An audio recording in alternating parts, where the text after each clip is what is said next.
I would like to take a few minutes to look at some resonance structures of radicals.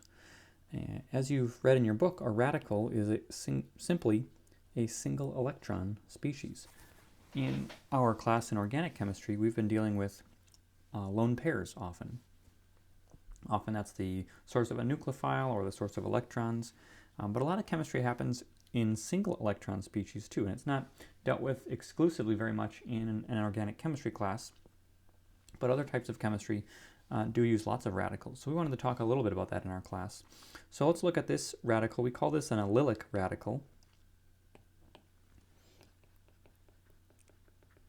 And hopefully you recognize its similarity to an allylic lone pair, or maybe even an allylic cation. And it has some resonance. When we draw radical mechanisms or radical arrows, we use a single barbed arrow to show the movement of a single electron. So I'm going to show you that right here. We'll use the red arrows here. So there's a single barbed arrow. We sometimes call that a fishhook arrow.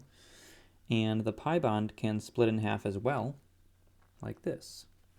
And that shows us that we have a new pi bond on the left side, and this arrow here is forming the radical right there. So we use single-headed arrows as opposed to the double-headed arrows, or the double barbed arrows, I should say, when we're dealing with lone pairs and pi bonds. So that's the different arrow pushing formalism that we use with radicals. Let's look at this benzylic radical on the bottom.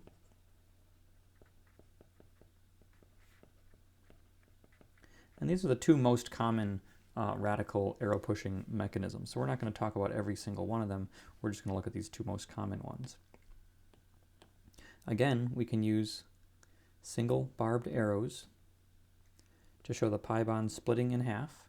One of the electrons is combining with the original radical electron to make a new pi bond right here.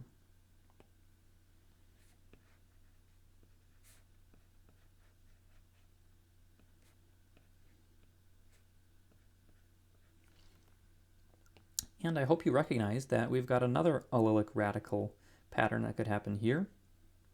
And we'd form a radical right there. And we've got another one that could happen here. And so we have an even more stable radical than we had on the top of the page. So I will draw those for you before we adjourn this video. Sometimes it's hard to squeeze the little arrow into the space we've got.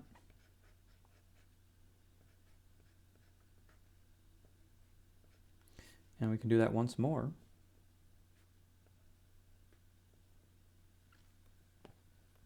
To come up with 4 resonance structures of this compound.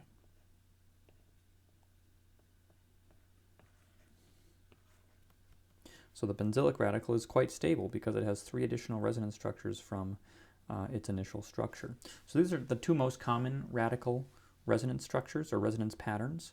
And just to reiterate again, we use these single barbed arrows to show the movement of a single electron. And that is in contrast to the double barbed arrows that we're used to using to show the movement of pi bonds or lone pairs.